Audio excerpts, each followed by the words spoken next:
ሰላም እንዴት ናችሁ? ስሜ ከናን ሄኖክ ይባላል። የ2017 ዓ.ም የማትሪክ ተፈታኝ ነበርኩኝ። የመማር የነበረው አዳማ ሳይንስ እና ቴክኖሎጂ ስፔሻል ስኩል ነበረ። የማትሪክ ሪዛልቴ ደግሞ ስክሪኑ ላይ እንደምታዩት 556 ነበር ማለት ነው።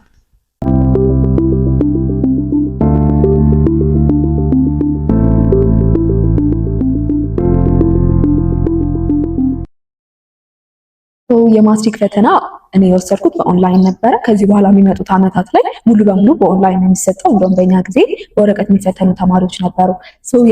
የአፈታተኑ ሂደት ደግሞ ስናወራ ፈተናው ኦንላይን መሆኑ አድቫንቴጆች አሉት። ምንድነው አድቫንቴጁ? ከመፈተናችሁ በፊት በተለይ ደግሞ ፕራክቲስ አድርጋችሁ ከነበረ ሰዓታችሁን እንዴት ማኔጅ ማድረግ እንዳለባችሁ በደንብ ትማሩበታላችሁ። ማለት ሰዓታችሁን እያያችሁ ስለሆነ የምትሰሩት የምታልፉ ጥያቄ ካለ የማይመጣላችሁ ጥያቄ ካለ ሰዓቱን እያያችሁ ፈተናችሁን በአሪፍ ሁኔታ እንድትሰሩ ይረዳችኋል። ኦንላይን መፈተን ማለት ነው። መጨረሻ ላይም ውጤት በሚመጣበት ሰዓት በወረቀት እንደሚታረመው ብዙ ስህተት አይኖረውም እና ብዙ አድቫንቴጆች አሉት። ከዛ በኋላ ግን ያጋጠመን ቻሌንጅ ከተባለ በእኛ ጊዜ አፕቲቲዩድ ስንፈተን ድንገት ፈተናችን ተቋርጦ ነበረ። በዛን ታይም ስታስቡት በጣም የሚያስደነግጠው፣ ምክንያቱም ፈተናውን ጀምረናል ኦልሬዲ እና ከተወሰነ ደቂቃ በኋላ ምናምን ነገር ነው ያጋጠመን እና ድንገት መሀል ላይ ምናምን የሁላችንም ኮምፒውተር ጠፋ ማለት ነው። ከዛ በኋላ ነው ተስተካክሎ እንደገና የመጣ። እንደዚህ አይነት አጋጣሚዎች ሊኖሩ ይችላሉ። አንዳንዴ ኮኔክሽን ላይሰራ ይችላል እና ለእነሱ ነገሮች በደንብ መዘጋጀት አለባችሁ። ኢሞሽናሊ ብዙ መደንገጥ አይጠበቅባችሁ። ወዲያው ሲስተካከል እናንተም ትቀጥላላችሁ ማለት ነው። እነዚህ ነገሮች እንደሚኖሩ ኤክስፔክት ማድረግ አለባችሁ። ሌላ ፈተና ላይ የተጠቀምኳቸው ቴክኒኮች ነው። ፈተና ላይ እንዳልኳችሁ ሰዓቱን ያያችሁ ስለሆነ ኦንላይን ፈተና ላይ የምትሰሩት ብዙ የሚከብድ ነገር አይኖርም። ነገር ግን ምንድነው አንዳንዴ የማትችሏቸው ጥያቄዎች ሊመጡ ይችላሉና እነሱ ጥያቄዎች ላይ ጊዜ ከመፍጀት ይልቅ ሰዓት ሲኖራችሁ ለመመለስ ወደምትችሉት ማለፍ ይኖርባችኋል። ምክንያቱም ፈተናው ኮድ አለው። አንዳንዴ ልክ እንደጀመራችሁ መጀመሪያ ላይ ከባድ ጥያቄ ሊያጋጥማችሁ ይችላልና መደንገጥ አይጠበቅባችሁም ማለት ነው። ሰዓት ሲኖራችሁና በደንብ ደግሞ ስትረጋጉ መመለስ ስለምትችሉ እንደነሱ አይነት ጥያቄዎችን ማለፍ ትችላላችሁ ማለት ነው። እነሱን ጥያቄዎች ካለፋችሁ በኋላ ልክ ሰዓት ሲኖራችሁ መመለስ ትችላላችሁ እንጂ በአንዳንድ ጥያቄዎች ከባድ ጥያቄ ሲመጡ ምናምን ደንግጣችሁ ፈተናው ላይ ምናምን መረበሽ አይጠበቅባችሁም ማለት ነው።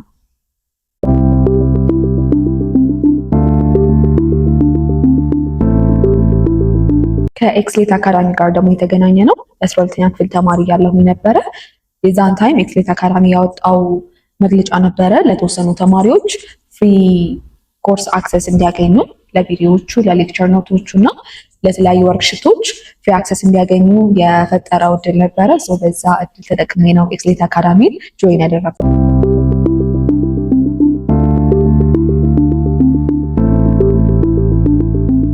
እውነት ነው ከ9 እስከ 12 ድረስ ያሉ ኮርሶች ወይም ደግሞ ትምህርቶች በጣም ሰፊ ናቸው። ያንን ደግሞ በልኪነስ ለመቀነስ ያደረኩት ነገር ምንድን ነበረ? የ11ኛ ክላስ ከጨረስን በኋላ ክረምት ነበረ የዛን ታይም እና 12ኛ ክላስ ከመጀመር በፊት የነበረኝን ታይም መጽሐፎቹን አኮርዲንግ ቱ ለርኒንግ ኦብጀክቲቭ ወይም ደግሞ ዩኒቶቹ መጀመሪያ ላይ የሚጻፉ ለርኒንግ ኮምፒተንሲ ያሉ በእነሱ መሰረት ኖቶችን እያዘጋጀሁኝ ነበረ በኋላ ላይ የማነባቸው ማለት ነው። ምክንያቱም ታውቃላችሁ ጊዜው ሲደርስ ከመጽሐፍ ማንበብ ምን ያህል ቻሌንጂንግ እንደሆነ እሱን እንትን ለማለት ሾርት ኖት ማውጣት ካለብኝ እያወጣሁ ነበረ። ሌሎች ሌክቸር ኖቶች ያሏቸው ቻናሎች ላይ እየገባሁኝ ሌክቸር ኖት እየሰበሰብኩኝ ነበረ። ቅድሚያ ያደረኩት ነገር ምንድነው ኖቶቹን ማዘጋጀት ነበር ማለት ነው። ካዘጋጀሁኝ በኋላ ለማትሪክ የምዘጋጅበት ታይም ሲደርስ እነዛን ኖቶች ብቻ እያነበብኩኝ ጥያቄዎችን እየሰራሁኝ ነበረ ስከተል የነበረው። ከ9 እስከ 12 ያሉትን ኖቶች በዚህ ዌይ መርጅ በማድረግ እናንተ ማጥናት ትችላላችሁ።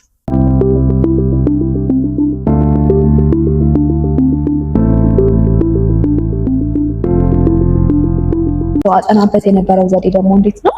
መጀመሪያ ሁሉም ተማሪ ምን ሰዓት ላይ አክቲቭ እንደሚሆን ወይም ደግሞ ትክክለኛ የጥናት ሰዓቱን ማወቅ አለበት። ይህ ማለት ቀን ነው ወይ ማጥናት የሚመቸኝ ወይም ደግሞ መወዳው ሌሊት ነው የሚለው መጀመሪያ ፊገር አውት ማድረግ አለበት። እኔ መጀመሪያ ያደረኩት ነገር እሱ ነው።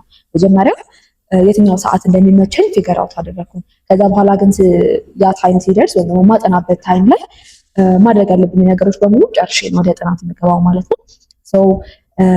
መብላት ካለብኝ በላለው፣ ማረፍ ካለብኝ አርፋለሁ። ዩዥዋሊ ደግሞ ከእንቅልፍ በኋላ ነው ማጥናት የሚመቸኝ እና እንደ አጋጣሚ ደግሞ ማጠናበት ሰዓትም ሌሊት ነበረ which is ሰው በማይኖርበት ታይም በዛን ታይም ነበር ማጠናው። በዚህ ዌይ ነበረ ታይሜን ማኔጅ ያደረኩኝ ሳጠና የነበረው። ታይም ማኔጅመንት ላይ ደግሞ ስናወራ ብዙዎቻችን ማጥናት ስንጀምር ዲስትራክትድ እንሆናለን። ይሄ ዲስትራክሽን ደግሞ እንዳይኖር ዲስትራክት ከሚያደርጉ ነገሮች መራቅ አለብን። ለምሳሌ እኔ ያደርግ የነበረው ስልክ በጣም ነበር ዲስትራክት የሚያደርገኝ። ስልኬን ከማጠናበት ክላስ ሌላ ቦታ ነበር ማስቀምጠው። ማጠናባቸው ኢኩዊፕመንቶች ላይ ለምሳሌ ፒሲ ሊሆን ይችላል፣ ታብሌት ምናምን፣ እነሱ ላይ ደግሞ ምንም አይነት ሶሻል ሚዲያ እንዳይኖር አደርግ ነበር ማለት ነው። ሌላ ደግሞ ሰዎችም ብዙ ጊዜ ዲስትራክት ያደርጉኝ ነበር። እንደነገርኳችሁ ደግሞ ማጠናበት ታይም ሌሊት ስለነበረ ቀን ላይ ወይም ደግሞ ከትምህርት ቤት ስገባ ተኛለሁ። ከዛ ስነሳ ደግሞ አጠና ነበረ። በዚህ ዌይ ታይሜንም ማኔጅ አድርጌ ሳጠና ነበር ማለት ነው።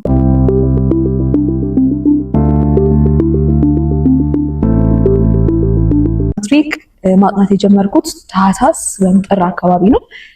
እኛ ማትሪክ የወሰንነው ሰኔ ወር ላይ ነው እና 5 ወይም 6 ወር ያህል የተዘጋጀሁት ማለት እንችላለን። ስዘጋጅ እንደነገርኳችሁ መጀመሪያ ኖት ነበረኝ። እነዛ ኖቶች ነበረ ሳነብ የነበረው። ምክንያቱም ታውቃላችሁ ከመጽሐፍ ጊዜው ሲደርስ ለማንበብ በጣም ከባድ ስለሆነ ኖታችሁን ስታዘጋጁ ታዲያ መጽሐፋችሁ ላይ በጣም ፎከስድ መሆን አለባችሁ። ዋና ፎከሳችሁ ሊሆን የሚገባው መጽሐፍ ላይ ነው። መጽሐፍ ላይ ያሉትን ነገሮች ከዘጋጀው በኋላ ነው ወደ ጥናት የገባሁት ማለት ነው። ስናጠና ደግሞ ምን ማድረግ አለብን? በተለይ 12ኛ ክላስ ያለን ተማሪዎች እየተማረን ነው የምናጠናው እና ስንማር ደግሞ እኔ ሳደርግ የነበረው ከኔ ኤክስፒሪየንስ ሼር አድርግላችሁ ቀን ወይም ደግሞ ክላስ ያለኝ ታይም ላይ የ12ኛ ክላስ ብቻ ነበረ ማነበው። ለምሳሌ ክላስ የምንማረው ፓርት አለ፣ እሱን እዛው ነው ጨርሼ የሚገባው ማለት ነው።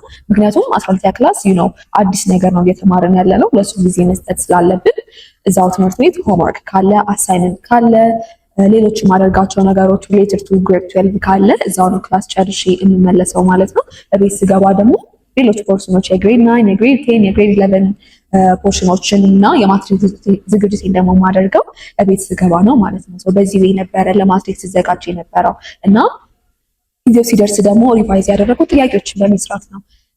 በእኛ ጊዜ ትምህርት ቤታችን ብዙ ሞዴል ፈተናዎች ይሰጠን ነበረ። እነዛን ሞዴል ፈተናዎች በመስራት ላስት ይር ኤግዛሞችን በመስራት ነበረ ሪቫይዝ አደርግ የነበረው ማለት ነው።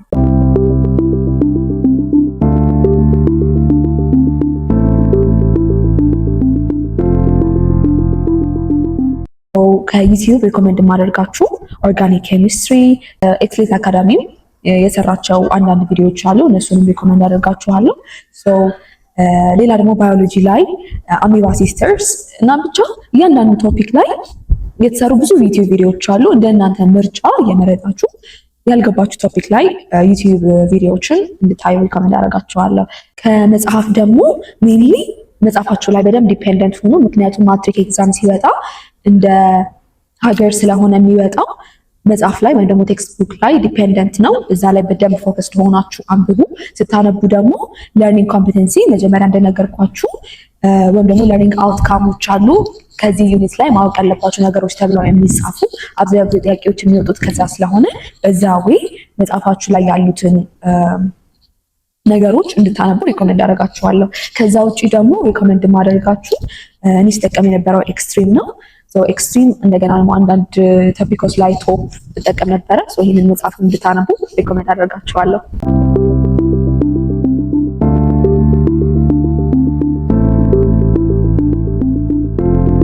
የመጀመሪያው ማትስ ነው፣ ማቴማቲክስ።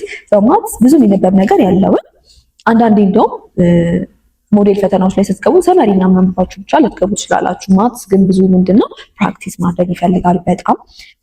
መጽሐፍ ላይ ማወቅ የሚገባችሁን ነገር ካወቃችሁ በኋላ ኤግዛምፕሎቹን ከሰራችሁ በኋላ ቀጥታ ማለፍ ያለባችሁ ጥያቄ ወደ መስራት ነው። ጥያቄ ደግሞ ስትሰሩ ላስት ይር ኤግዛምስ አሉ፣ ኤክስትሪም ላይ ያሉ ሞዴል ጥያቄዎች አሉ። እነሱን ከመጽሐፋችሁ ጋር የሚገናኙትን እየፈለጋችሁ እንድታነቡ እና ፕራክቲስ እንድታደርጉ በደንብ ሪኮመንድ ያደርጋችኋለሁ። ፊዚክስ ላይም እንደዛው ነው፣ ግን ከማትስ በበለጠ ንባብ ይፈልጋል ፊዚክስ ደግሞ የተለያዩ ቪዲዮዎችን እንድታዩ በደንብ ሪኮመንድ አደርጋችኋለሁ። ቢካዝ ፊዚክስ ካልኩሌሽን ብቻ አይደለም፣ ኮንሰፕቶች በደንብ ይጠየቃሉ። እነሱን በደንብ ራሳችሁን ከዛ ጋር ፋሚሊያራይዝ ማድረግ አለባችሁ ማለት ነው። ሌላው ደግሞ ባዮሎጂ እና ኬሚስትሪ ነው። ባዮሎጂ ላይ በጣም በልኪ ነው ከምታስቡት በላይ። በተለይ ደግሞ 12ኛ ክፍል እንዲሁም 11ኛ ክፍል በደንብ በልኪ ነው። እሱን እያንዳንዱን ነገር ለመያዝ የምትሞክሩ ከሆነ አትችሉም። you're going to be burnt out። ስለዚህ ምንድነው ማድረግ ያለባችሁ ነገር according to the learning competence ምን ማድረግ ነው? ማንበብ ነው ማለት ነው። ይህን ነገር ማወቅ አለባቸው የሚል ከሆነ ዩኒቱ እሱ ነገር ማወቅ አለባችሁ። በዛ ዴፕስ ነው ማወቅ ያለባችሁ እንጂ እያንዳንዱ ነገር አይሸመደድም። ምክንያቱም መሸምደድም አትችሉም ማለት ነው። ሌላው ደግሞ ኬሚስትሪ ነው። ኬሚስትሪ ከባዮሎጂ ትንሽ አነስ ያለ ንባብ ነው ያለው። እሱ ላይ ደግሞ ጥያቄዎች በደንብ መስራት አለባችሁ። ኬሚስትሪ ንባብ ብቻ በቂ አይደለም። ከባዮሎጂ በተሻለ ኬሚስትሪ ላይ ብዙ ጥያቄዎች መስራት አለባችሁ። አንዳንዴ እንደውም ካልኩሌሽን ስለሚኖረው ማለት ነው። ሌላው ባዮሎጂ እና ኬሚስትሪ ላይ ተማሪዎች የሚሸወዱት ነገር ምንድነው? ኤክስፐሪመንት ጥያቄዎችን ያልፋሉ። ኤክስፐሪመንት ጥያቄዎች ወይም ደግሞ መጽሐፋችሁ ላይ የተቀመጡ ኤክስፐሪመንት የሚሉ በተለይ ኬሚስትሪ ላይ በደንብ ይበዛል፣ ግን ባዮሎጂ ላይ ስቲል አለ።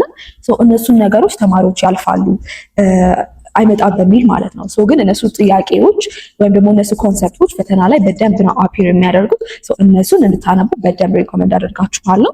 ኤክስፐሪመንቶችን፣ ኬዝ ስተዲዎችን መጽሐፋችሁ ላይ ያሉትን አትለፏቸው። በተለይ ደግሞ ለርኒንግ አውትካም ላይ ከተጻፉ ማለት ነው። ሌላው እንግሊሽ እና አፕቲቲዩድ ነው። እንግሊሽ እና አፕቲቲዩድ እንደውም እንግሊሽ የተሻለ የሚነበቡ ነገሮች አሉት፣ ግን አፕቲቲዩድ ላይ ይሄ ነው የሚባል የሚነበብ ነገር ስለሌለ አፕቲቲዩድ በደንብ ፕራክቲስ ማድረግ የሚጠይቀው ማለት ነው። እንደውም ኤክስትሪም የአፕቲቲዩድ መጽሐፍ አለ፣ እሱን እንድታነቡ ሪኮመንድ አደርጋችኋለሁ። እንግሊሽ ላይ ደግሞ አድቫንስድ የሚል መጽሐፍ አለ፣ እሱን እንድታነቡ ሪኮመንድ አደርጋችኋለሁ። ንባብ ብቻ ሳይሆን እንግሊሽ እና አፕቲቲዩድ ላይ ፕራክቲስ ማድረግ በደንብ ይጠይቃል ማለት ነው።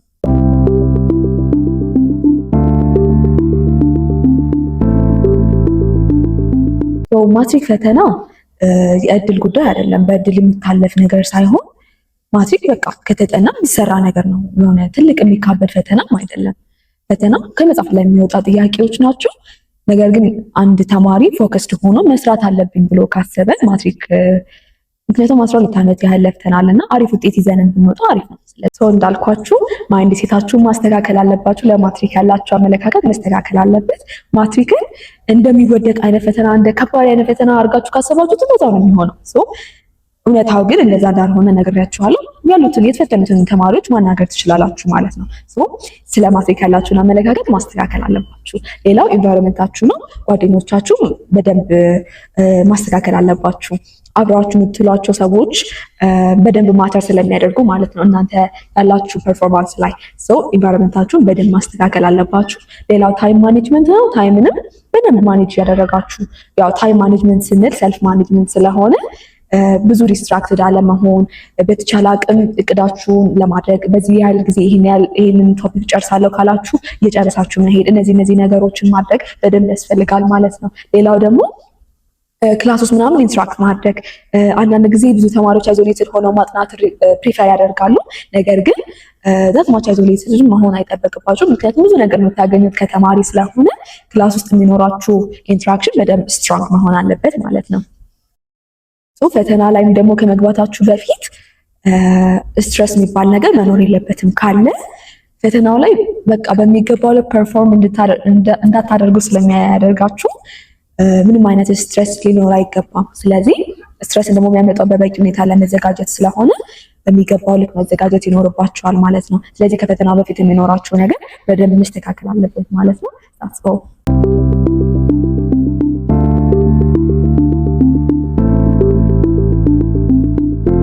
መጀመሪያ ማመስገን እንፈልገው የእጆቼን ስራ የባረከልኝን እግዚአብሔርን ማመስገን እንፈልጋለሁ። ሌላ ደግሞ ቤተሰቦቼ ነው። ታውቃላችሁ የጥናት ፕሮሰስ በጣም ታይሪንግ ነው። through all the process አብረውኝ ስለነበሩ ሰፖርት ስላደረጉኝ ወንድሞቼ ብቻ በዙሪያ የነበሩ ሰዎችን በሙሉ በጣም ማመስገን እንፈልጋለሁ። ሌላው ደግሞ ማመስገን እንፈልገው ትምህርት ቤት አብረውኝ የነበሩ አስተማሪዎችን በደንብ ማመስገን እንፈልጋለሁ። ታውቃላችሁ ስናነብ ወይም ደግሞ የሆነ ውጤት ስናመጣ የኛ ብቻ አይደለም አብረውን ያሉ ሰዎችም ውጤት ስለሆነ አስተማሪዎችን በደንብ ማመስገን እንፈልጋለሁ። ሌላ ደግሞ ማመስገን እንፈልገው አብረውን የነበሩ ጓደኞቼን አብረን ስናጠና የነበሩ ሲያስጠኙኝ ሲያስረዱኝ የነበሩ አብረን ስናጠና የነበሩ ጓደኞቼን ማመስገን እንፈልጋለሁ። so that's all. Thank you.